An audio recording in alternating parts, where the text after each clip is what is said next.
Dalam sebuah riwayat Rasulullah Shallallahu Alaihi Wasallam bersabda, sesungguhnya Allah Subhanahu Wa Taala akan membangkitkan sekelompok kaum nanti fi wujuhihim an-nur, di wajah-wajah mereka akan penuh dengan cahaya,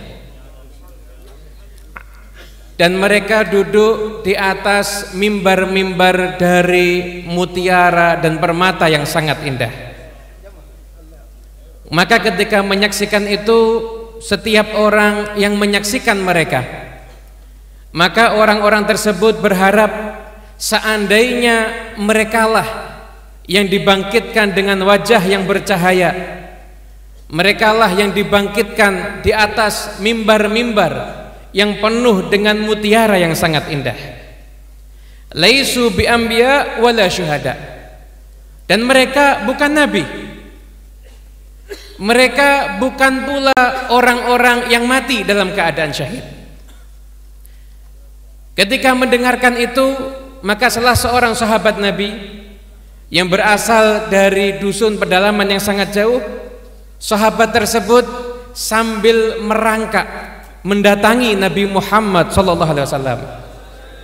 Lalu sahabat tersebut bertanya, "Ya Rasulullah, sifatkan kepada kami siapa mereka, agar kami bisa mengenali mereka."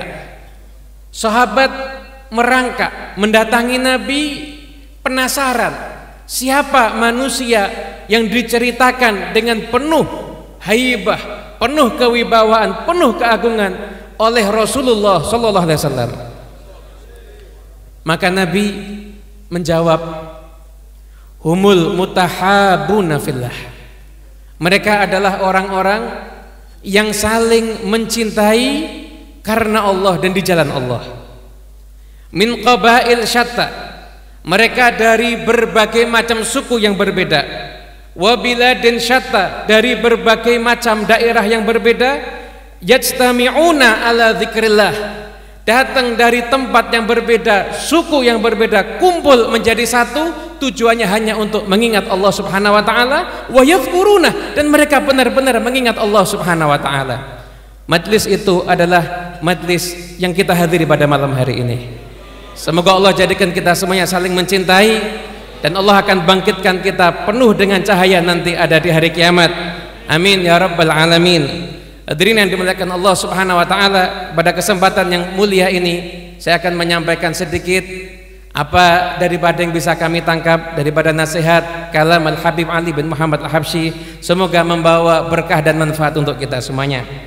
Dalam nasihat Al-Habib Ali tadi, beliau mengatakan sesungguhnya faidatul ijtima wal istima illal intifa, faedahnya kita kumpul seperti ini mendengarkan nasihat adalah agar ada manfaat yang nyata dalam kehidupan kita. Sekedar kita hadir, insya Allah sudah mendapatkan barokah. Bahkan kita seandainya kita nggak hadir sekalipun, hati kita cinta sama Al-Habib Ali, kita akan dapat barokah insya Allah. Akan tetapi agar ada satu faedah yang nyata dalam kehidupan kita adalah bagaimana kita bisa menerapkan hidup dan gaya hidup Al-Habib Ali bin Muhammad Al-Habsyi atau nasihat-nasihat beliau dalam kehidupan kita sehari-hari. Habib Ali mengatakan bahwasanya barang siapa yang mereka itu shadaqu fi khidmatillah, benar-benar dia itu mengabdi kepada Allah, maka yataladzadzuna bin na'im, maka dia akan merasakan kenikmatan yang luar biasa.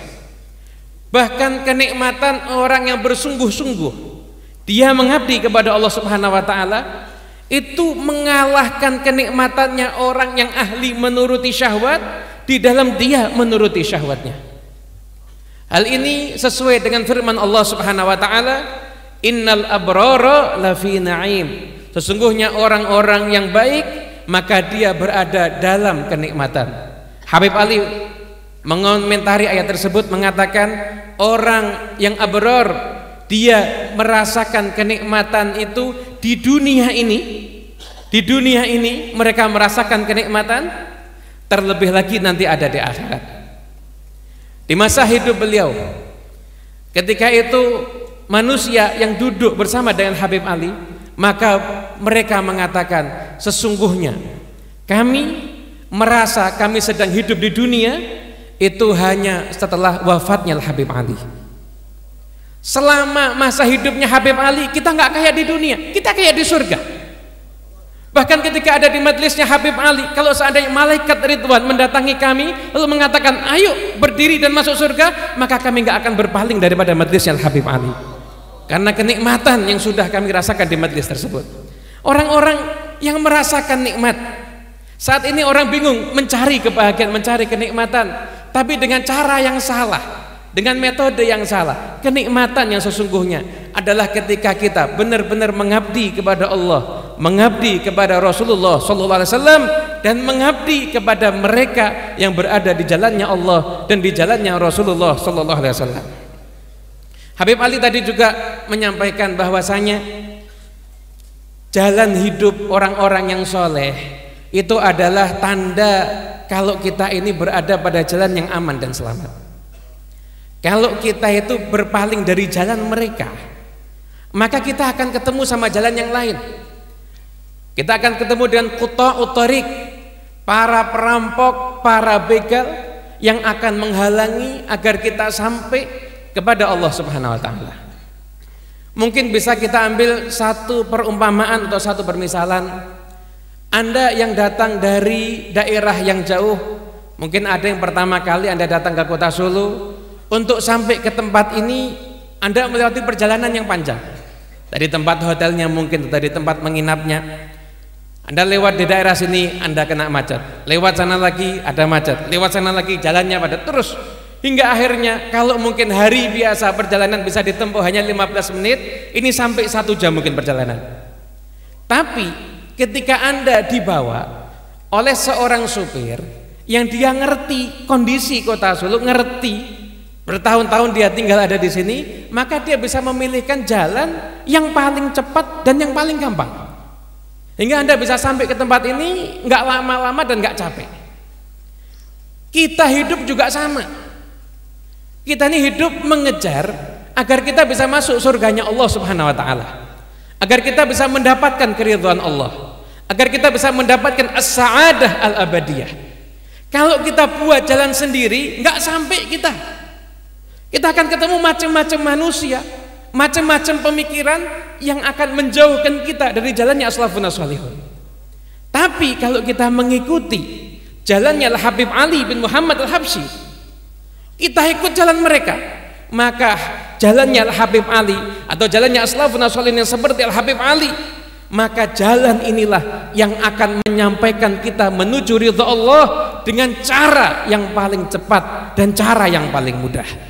Makanya Habib Ali berkali-kali menasihatkan, jangan berpaling dari jalannya salaf, jangan ikuti jalan yang lain, Anda nggak akan sampai tujuan. Anda nggak akan sampai tujuan. Ikuti jalannya salaf, mereka yang ngerti, mereka yang paham cara yang paling cepat dan cara yang paling mudah agar kita bisa sampai kepada Allah Subhanahu wa taala. Kemudian dalam nasihat Al-Habib Ali pula diceritakan bagaimana kondisi Rubat, tempat Al-Habib Ali mengajar. Habib Ali punya Ribat, punya tempat semacam pondok pesantren begitu, yang di situ muridnya sekitar 1000 orang. Bahwa di masa itu mengumpulkan orang 1000 itu nggak gampang, karena belum tentu penduduk satu daerah mencapai angka 1000. Kecil saat itu, dikit penduduknya. Tapi di Ma'had Al-Habib Ali itu berkumpul 1000 santri. Di antara mereka ada yang bernama Ma'ruf Adz-Dzaibani. Kita lihat bagaimana murid yang dibanggakan oleh Habib Ali, bagaimana murid yang dibanggakan oleh gurunya. Kita lihat gimana murid Ma'ruf Adz-Dzaibani ini hingga Habib Ali mengenangnya, bahkan menceritakan tentang keadaan murid ini. Ma'ruf Adz-Dzaibani ini datang dari tempat yang jauh. Dia duduk ada di Rubat Habib Ali, dia belajar. Selesai dia pulang, daerah tempat dia tinggal itu agama seakan-akan udah mati. Masjid udah sepi, nggak ada orang zikir, orang yang sholat sedikit. Dakwah ini Ma'ruf Adz-Dzaibani sampai masyarakat belajar dengan beliau. Bahkan di antara yang menjadi muridnya Ma'ruf Adz-Dzaibani ada salah seorang yang usianya sudah mencapai 90 tahun. Mencapai 90 tahun, akan tetapi sekalipun seumur hidupnya belum pernah sholat. Dengan begitu kasih sayang Ma'ruf Adz-Dzaibani mengajar orang tua tersebut sampai akhirnya dia ngerti bagaimana baca suratul Fatihah, bagaimana dia bisa mengerjakan sholat, bagaimana dia bisa beribadah dengan bagus, hingga akhirnya menjadi seorang yang istiqomah ada di masjid, pengurus masjid, sampai meninggal dunianya pun statusnya adalah orang yang memakmurkan masjid. Habib Ali mengatakan, saat ini kita butuh orang-orang yang mau mencintai ilmu dan mencintai para pencari ilmu. Jangan sampai ilmu mati di daerah kita, jangan sampai ilmu mati di keluarga kita, jangan sampai ilmu mati di rumah tangga kita. Habib Ali menasihatkan, nasihatnya yang lain beliau pernah menyampaikan bahwasanya andai kata setiap hari sebentar saja kepala keluarga duduk dengan istrinya, dengan anaknya, kemudian mempelajari kehidupannya orang-orang yang soleh, menceritakan tentang sirah Nabi Muhammad, hingga istrinya dan anaknya enggak mengidolakan kecuali Nabi Muhammad, mempelajari sejarahnya kaum solehin, hingga anaknya dan istrinya enggak mengidolakan kecuali kaum solehin, orang-orang yang benar-benar dekat dengan Allah Subhanahu wa ta'ala. Hadirin yang dimuliakan Allah Subhanahu wa ta'ala, kita mungkin heran mengenang betapa hebatnya Habib Ali. Beliau sudah meninggal 107 tahun yang lalu. Akan tetapi setiap tahun dan akan terus berlangsung pada tahun-tahun yang berikutnya, yang mengenang Al-Habib Ali bukan semakin berkurang, akan tetapi semakin bertambah. 107 tahun yang lalu, ketika kita ditanya siapa orang yang paling kaya di dunia ini, orang nggak ada yang kenal. Siapa yang paling punya kekuasaan terbesar, orang nggak ada yang ingat. Tapi seorang hamba Allah hidup meninggal dunia 107 tahun yang lalu, 100 tahun lebih, tidak berlalu masa kecuali namanya semakin sering disebut, akhlaknya semakin sering dikenang, ilmunya semakin sering disampaikan, dan maulid karyanya semakin sering dibacakan ada di mana-mana. Beliau mencapai itu semua bukan dengan gratis, tapi itu semua dengan mujahadah.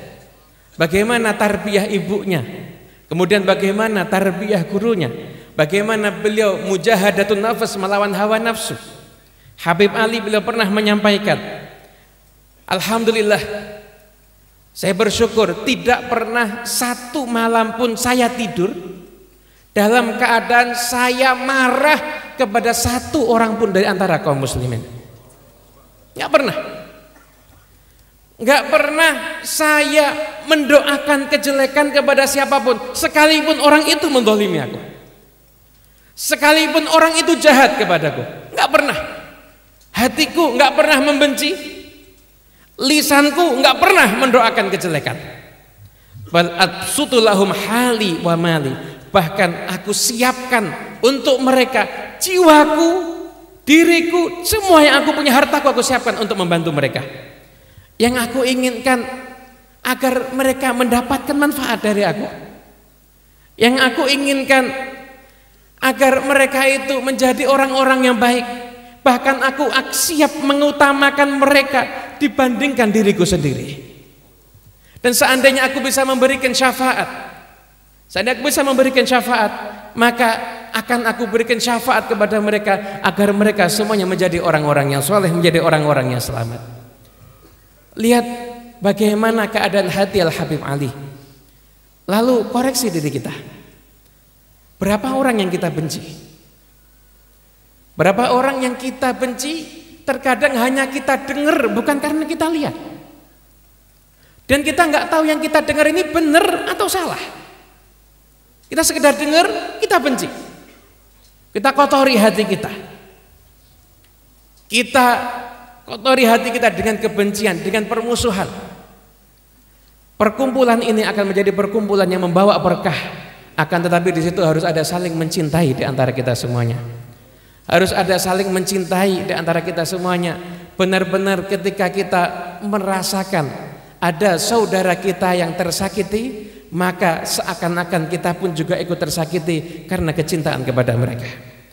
Masih banyak sebetulnya nasihat kalam daripada Habib Ali bin Muhammad Al-Habsyi, namun tentunya hanya ini yang bisa kami sampaikan sebagai penutup. Salah satu kisah yang merupakan insyaallah bisyarah untuk kita semuanya, bahwasanya di masa Habib Ali, ketika Habib Ali mengadakan acara maulid yang beliau adakan setiap tahunnya, ada salah seorang kaum solihin yang bermimpi. Mimpinya kaum solihin beda dengan mimpi kita. Mimpinya kaum solihin adalah 1/46 dari kenabian. Banyak sekali orang-orang yang soleh, bahkan terkadang wahyunya seorang nabi pun itu juga didapat daripada mimpi. Dan jadi jangan pernah kita menganggap mimpinya orang soleh adalah bukan sebagai petunjuk. Ada orang yang soleh, dia bermimpi, dia mendengar diskusi antara dua malaikat yang sedang berdiskusi. Ketika itu di hadapan malaikat tersebut sekumpulan manusia yang menghadiri majlisnya Habib Ali bin Muhammad Al-Habsyi. Malaikat yang satu bertanya, siapa mereka ini? Ada apa mereka ini berkumpul di sini? Maka yang satu menjawab, hum ibadullah. Mereka adalah hamba-hambanya Allah. Saqahum ala ali habsyi liutahhirhum. Mereka adalah hamba-hamba Allah yang Allah gerakkan untuk menghadiri majlisnya Habib Ali Al-Habsyi untuk Allah sucikan mereka. Maka insya Allah kita pun mendapatkan bagian yang sama. Insya Allah berkat majlis ini Allah sucikan hati kita semuanya. Dan berkat majlis ini insya Allah Indonesia tidak akan terkena musibah lagi insya Allah. Allah angkat musibah daripada negara kita yang kita cintai ini. Allah jadikan negara kita menjadi negara yang berkah, negara yang makmur, dan kita semua menjadi orang-orang yang saling mencintai dan mendapatkan berkahnya oleh Allah wassalihin, khususan berkahnya Habib Ali bin Muhammad Al-Habsyi.